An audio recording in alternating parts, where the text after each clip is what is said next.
ओम शांति। आज की साकार में लिए 24/11/2022। मीठे बच्चे, तुम्हें श्रीमत पर पूरा पूरा ध्यान देना है। बाप का फरमान है, बच्चे मुझे याद करो और नॉलेज को धारण कर दूसरों की सेवा करो। क्योंकि बाबा कह रहे नॉलेज सिर्फ सुनने वाला नहीं है, इसको कितना धारण किया। लेकिन धारण करने के लिए इसको बाबा का फरमान है कि हमें श्रीमत पूरी फॉलो करनी पड़ेगी। आधी श्रीमत से पूरा योग नहीं लगता, ज्ञान धारण नहीं होगी और उसके बाद ही तो सेवा होगी। प्रश्न है, बाबा बच्चों की उन्नति लिए कौन सी राय बहुत अच्छी देते हैं। मीठे बच्चे, अपना हिसाब किताब पोता मेल रखो। अमृत वेले प्यार से याद करो। लाचारी याद में नहीं बैठो। श्रीमत पर देही अभिमानी बन पूरा पूरा रहम दिल बनो, तो बहुत अच्छी उन्नति होती रहेगी। अब देखो, उन्नति यानी प्रोग्रेस। बाबा कह रहे हैं कि अगर हम खुद का पोता मेल रखें कि मैंने दूसरे को क्या दिया और दूसरे से क्या लिया, और मेरी स्थिति का कि मैंने ज्ञान जितना लिया उस हिसाब से मैंने रिस्पॉन्ड किया, है ना, और मैंने इसके बाद पुराने संस्कार तो नहीं दिए। और इससे हिसाब लगाना है कि मैंने ज्ञान को मेरे जीवन में कितना यूज़ किया। फिर बाबा कह रहे अमृत वेले तो उठ जाते हैं, प्यार से याद करने हो। बाबा कह रहे प्यार होना चाहिए इसमें। कई बार लाचारी में बैठ जाते हैं कि चलो नियम बनाया है, नेमीनाथ बन जाते हैं। फिर पापा कह रहे हैं कि श्रीमत हमारी पहली क्या है, देही अभिमानी बनो। और जब देही अभिमानी बनेंगे यानी हमें देही यानी में ज्ञान मिला है कि हम कौन हैं, उस ज्ञान के आधार पर हम, अगर हमने सच्ची तरह से इसको धारण किया है, तभी हम रहमदिल बन सकते हैं। और रहमदिल यानी दूसरी आत्माओं पर हमारी स्थिति खराब ना हो, तभी तो हम उन्नति के माध्यम पे चल सकते हैं ना, प्रोग्रेस होगी। क्योंकि रहम दिल नहीं बनते हैं, देही अभिमानी बन गए, रहम दिल नहीं बने। तो बाबा कह रहे कि हमने अपनी स्थिति गिरा दी उनके सामने, क्योंकि बाबा कह रहे हैं वहाँ तो जाना ही है, वहीं तो रहेंगे ही रहेंगे, क्योंकि अकेले रहने के ज्ञान तो है नहीं। तो ये चेकिंग करनी है। प्रश्न, याद में विघ्न रूप कौन बनता है। अब देखो, बाबा कह रहे याद में बैठे हैं। कई बार बाबा कहते हैं विघ्न में क्या आता है कि बाबा कल भी 2 दिन पहले या ऐसे मुरली में बाबा ने बता दिया था कि याद में बैठते तो कर्म के बंधन आ जाते हैं, तो भी हमें व्यर्थ चलता रहता है। तो आज बाबा कह रहे पास्ट में जो विकर्म किए होंगे, वही बाबा कर्म की बात कह रहे, वही याद में बैठने समय विघ्न रूप बनते हैं। पास्ट के विकर्म यानी कल का दिन भाई, अगर मैंने कुछ बुरा किया, किसी आत्मा के मैंने कभी कुछ बुरा किया, या वो मेरे वजह से कहीं दुखी बैठी है, तो बाबा कह रहे याद में बैठने इस पर वो विघ्न बनेगा। तुम बच्चे याद में बाप का आह्वान करते हो, माया बुलाने की कोशिश करेगी। पापा कह रहे हैं ये बार बार दरवाज़ा खटखटा कर इतनी आवाज़ करेगी कि आप योग लगा ही नहीं सकेंगे। इतनी इसकी गहनता समझनी है। तुम याद का चार्ट रखो, मेहनत करो तो माला में पिरो जाएंगे। पापा कह रहे इसलिए याद का चार्ट रखो। गीत तो प्यार का सागर है। आज तो याद का चार्ट रखना ही है पड़ेगा, क्योंकि मैंने भी संकल्प लिया था कि मुझे 4 घंटा बैठक योग करना है। तो मैं भी इसका चार्ट कल मुरली के टाइम पर दे दूँगी। और अगर बने तो हम एक ग्रुप स्टार्ट कर सकते हैं व्हाट्सएप का, जहाँ हम सब आत्माएं चार्ट सबमिट करें कि कितना कितना दिन भर में कैसे कैसे करें। तो मैं एक व्हाट्सएप ग्रुप के लिए अगर करना है तो कमेंट में ज़रूर लिखें। अगर आपको ऐड होना है तो मैं आपको नंबर भेजूँगी। गीत है तू प्यार का सागर है। ओम शांति। यहाँ जब बैठते हो तब बाप की याद में बैठना है। पापा कह रहे इधर बैठते हो, कैसी सी स्थिति में बैठे हो, ये भी हमारा कर्म योग का चार्ट बनाएगी। तो आत्मिक रूप में आ जाए सभी आत्माएं। माया बहुतों को याद करने नहीं देती, क्योंकि देह अभिमान है कि मैं कौन हूँ, ब्राह्मण हूँ, क्या हूँ। बाबा कह रहे ये सब छूट जाएगा। जो हमेशा रहेगा उसकी स्थिति में स्थित हो जाओ। कोई का मित्र संबंधी, कोई को खान पान आदि आदि क्या क्या याद आता रहता है। यहाँ जब आकर बैठते हो तो बाप का आह्वान करना चाहिए। जैसे जब लक्ष्मी की पूजा होती है तो लक्ष्मी का आह्वान करते हैं। लक्ष्मी कोई आती नहीं, यहाँ भी कहा जाता है तुम बाप को याद करो अथवा आह्वान करो, बाप बात एक ही है। याद से विकर्म विनाश होंगे, धारण नहीं हो सकती धारणा, क्योंकि विकर्म बहुत है, बाप को भी याद नहीं कर सकते हैं। जितना पाप को याद करेंगे उतना विकर्माजीत निरोगी बनेंगे। देखो, बाबा को याद करने का विकर्म तो खत्म हो ही जाएंगे, और बीमारियां अगर है तो वो खत्म है, बहुत सच। परंतु माया अथवा पास्ट के विकर्म सामने आते हैं जो याद में विघ्न डालते हैं। बाप कहते हैं तुमने ही आधा कल्प अयथार्थ रीति से याद किया, यानी करेक्ट नहीं था। अभी तो तुम प्रैक्टिकल में आह्वान करते हो, क्योंकि तुम जानते हो कि बाबा आया हुआ है। परंतु यह याद की आदत पक्की हो जानी चाहिए। तुमको एवर निरोगी बनने के लिए अविनाशी सर्जन दवाई देते हैं कि मुझे याद करो, फिर तुम मेरे से आकर मिलेंगे। मेरे द्वारा मेरे को याद करने से ही तुम मेरा वर्षा पाएंगे। बाबा कह रहे अगर मेरे द्वारा ही, तो तुम्हें मतलब याद तो मुझे ही करना पड़ेगा ना, तभी तो वर्षा मिलेगा। पाप और स्वीट होम को याद करना, जहाँ जाना है वहाँ बुद्धि में रहना। तो आज थोड़ा सा चाट में ये भी डाल देंगे। पाप वहाँ से आकर सच्चा पैगाम देते और कोई को ईश्वरीय पैगाम नहीं देते। वह तो यहाँ स्टेज पर पाठ बजाने आते और ईश्वर को भूल जाते हैं। लक्ष्मी नारायण यहाँ आते हैं तो ईश्वर का पता नहीं रहता, उनको भी पैगंबर नहीं कह सकते। यह तो मनुष्य ने नाम लगा दिए, वह आते ही है पाठ बजाने, वह याद कैसे करेंगे? उनको पाठ बजाते बजाते पतित बनना है, फिर अंत में पतित से पावन बनना है। वह तो बाप ही आकर बनाते हैं, बाप की याद से ही पावन बनना है। बाप कहते हैं बच्चे, मेरे पास पावन बनने का एक ही उपाय है, देह सही जो भी है, देह के संबंध है उनको भूल जाना। तुम जानते हो मुझ आत्मा को बाप को याद करने का फरमान मिला हुआ है, उस पर चलने वाले को ही फरमान बरदार कहते हैं। तो जो कम याद करते हैं वह कम फरमान फरमान बरदार है। फरमान बरदार पद भी ऊंच पाते हैं। बाबा का एक फरमान है याद करो, दूसरा नॉलेज को धारण करो। याद नहीं करेंगे तो सजाएं बहुत खानी पड़ेगी। स्वदर्शन चक्र फिराते रहेंगे तो धन बहुत मिलेगा। बाबा कह रहे अगर धनवान बनना है, देखो आज तो स्वदर्शन भी चलाना है।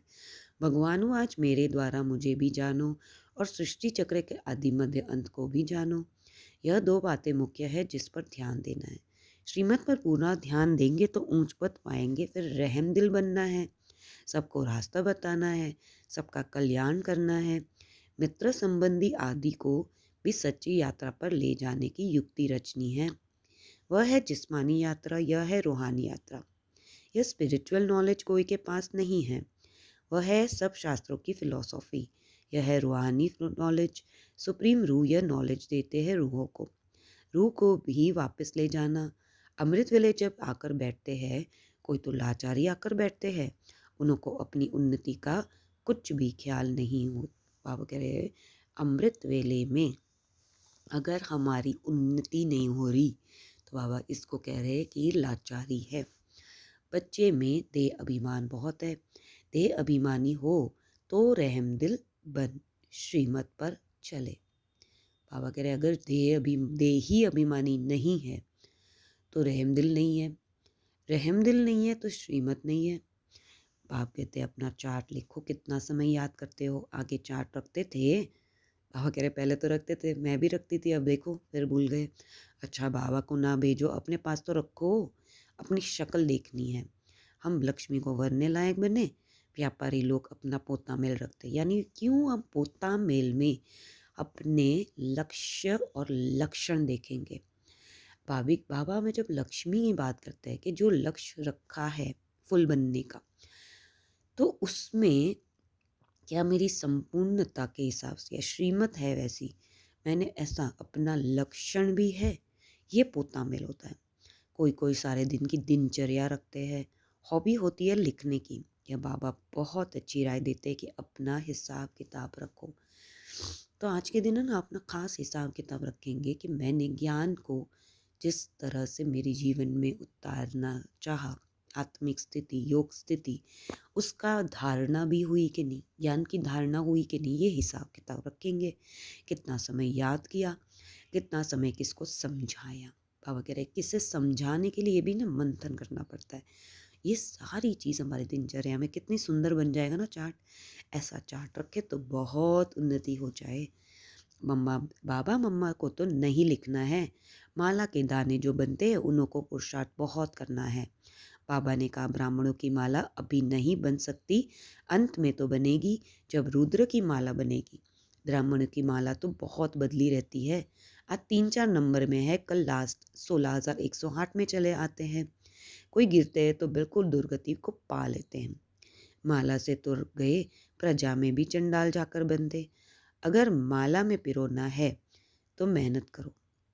बाबा सबके लिए बहुत अच्छी राय देते हैं। भल गूंगा हो कोई भी इशारे से बाबा की याद दिला सकते हैं। अंधे लूले कैसे भी हो तंदुरुस्त से भी ज़्यादा ऊंच पद पा सकते हैं। सेकंड में जीवन मुक्ति गाई हुई है। बाबा का बना और वर्षा मिल गया, उनमें नंबरवार पद है। बच्चा पैदा हुआ, वर्षे के हकदार बन गया। यहाँ तुम हो मेल्स बच्चे, पाप से वर्षे का हक लेना सारा मदार पुरुषार्थ पर है। फिर कहते हैं कल पहले भी हार खाई होगी, बॉक्सिंग है ना। बाबा कह रहे अगर पुरुषार्थ ही नहीं करना है तो देखो थॉट्स कैसी चलाते हैं ये लोग। पांडवों की भी माया रावण के साथ लड़ाई। कोई तो पुरुषार्थ कर विश्व के मालिक डबल सिरताज बनते हैं, कोई फिर प्रजा भी नौकर चाकर बनते हैं। सभी यहाँ पढ़े रहे हैं। राजधानी स्थापन हो रही है। अटेंशन आगे वाले दोनों तरफ जाएगा। 8 दाना कैसे चल रहे हैं पुरुषार्थ से मालूम पड़ जाता। ऐसे नहीं अंतर्यामी है, सबके दिल को जानते हैं। नहीं जानी जानी न अर्थात नॉलेजफुल है। सृष्टि के आदि मध्य अंत को जानते हैं। पापी एक एक दिल को थोड़े ही रीड करेंगे। मुझे थॉट रीडर समझा है। वास्तव में मैं जानी जाना अर्थात नॉलेजफुल हूँ। सृष्टि के आदि मध्य अंत की मेरे पास नॉलेज है। यह चक्र फिर से कैसे रिपीट होता है, मैं उस रिपीटेशन के राज को जानता हूँ। वह सब राज तुम बच्चों को समझाता हूँ। हर एक समझ सकते हैं कि परमात्मा कौन और कितनी सर्विस करते हैं।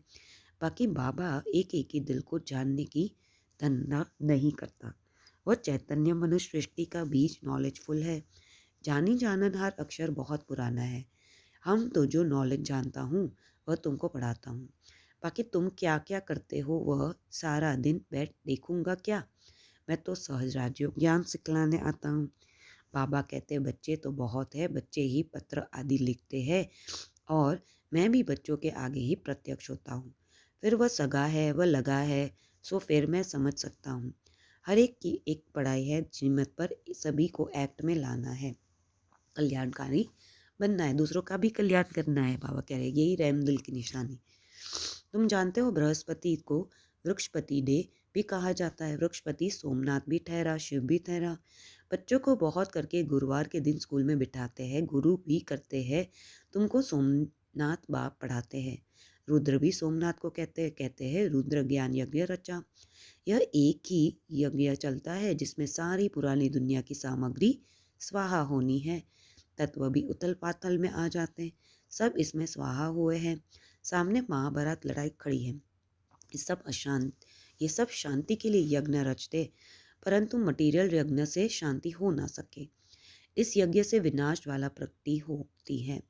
यह भ्रष्टाचारी दुनिया, इसमें स्वाहा होने वाली। यह सब बच्चों को देखना है। देखने वाले बड़े महावीर चाहिए। मनुष्य तो हाय हाय करेंगे। तुम्हारे लिए लिखा हुआ मेरुआ मौत मौत मूल का शिकार। सतयुग में बहुत थोड़े हैं।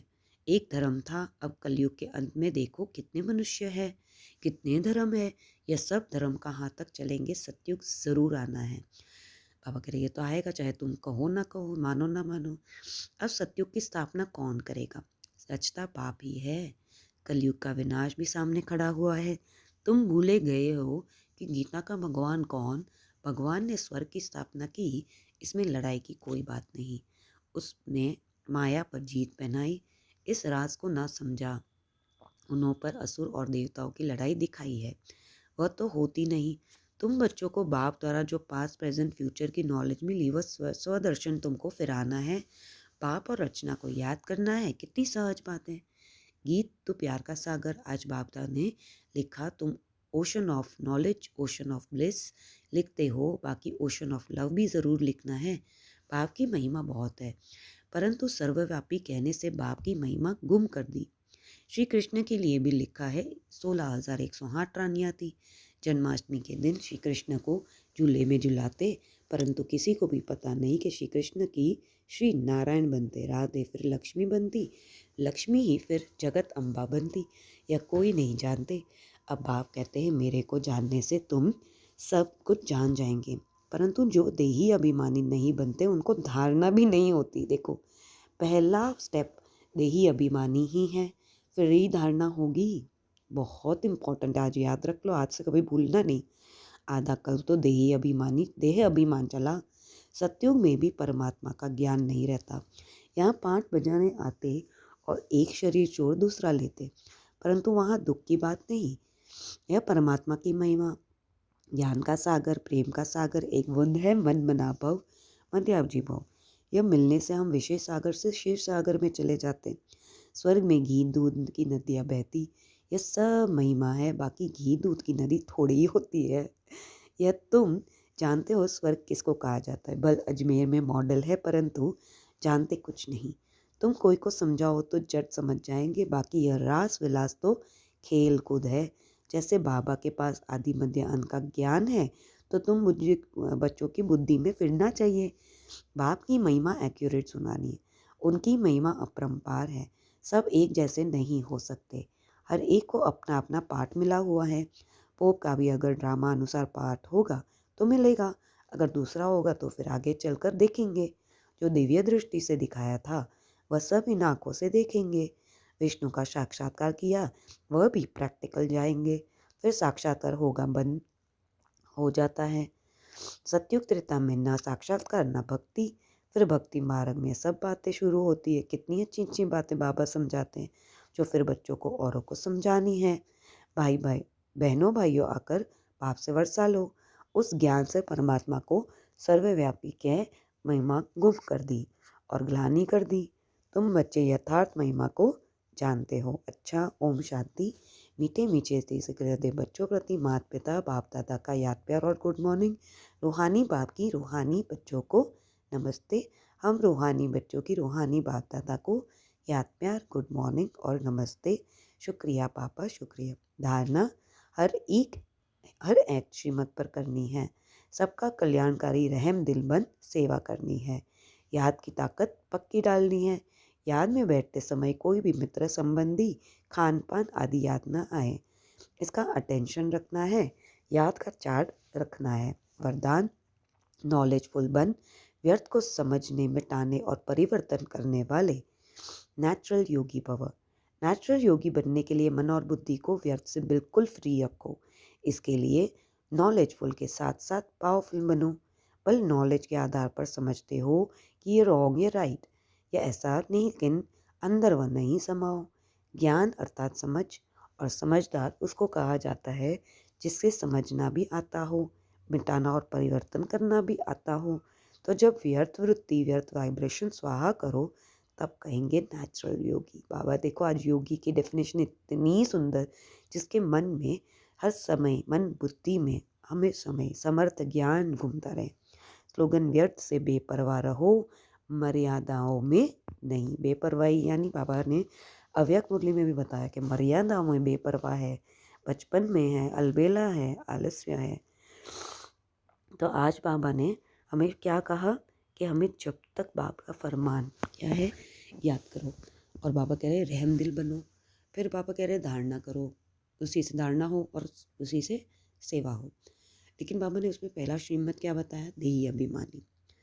बाबा अपना हिसाब रखना ज़रूर, आज याद का चार्ट भी बहुत रखना है, क्योंकि बाबा कह रहे याद में देखना है कि क्या विघ्न आ रहे हैं, क्या पास्ट में जो भूली होगी ना वो आपको योग नहीं करने देगी, इसलिए भूल तो करनी नहीं है।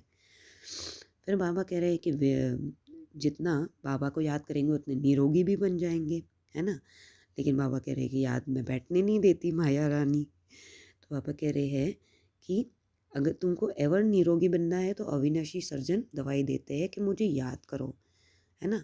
यानी वर्षा भी लेना है, बाबा से वर्षा से यूज़ करना है। फिर बाबा कह रहे हैं कि देह सही जो भी है ना, देह के संबंध वो सब भूल जाओ, क्योंकि बाप का तो फरमान है ये चीज़ को। और बाबा कह रहे जो फरमानदार है वही एक ऊंच पद पाएगा।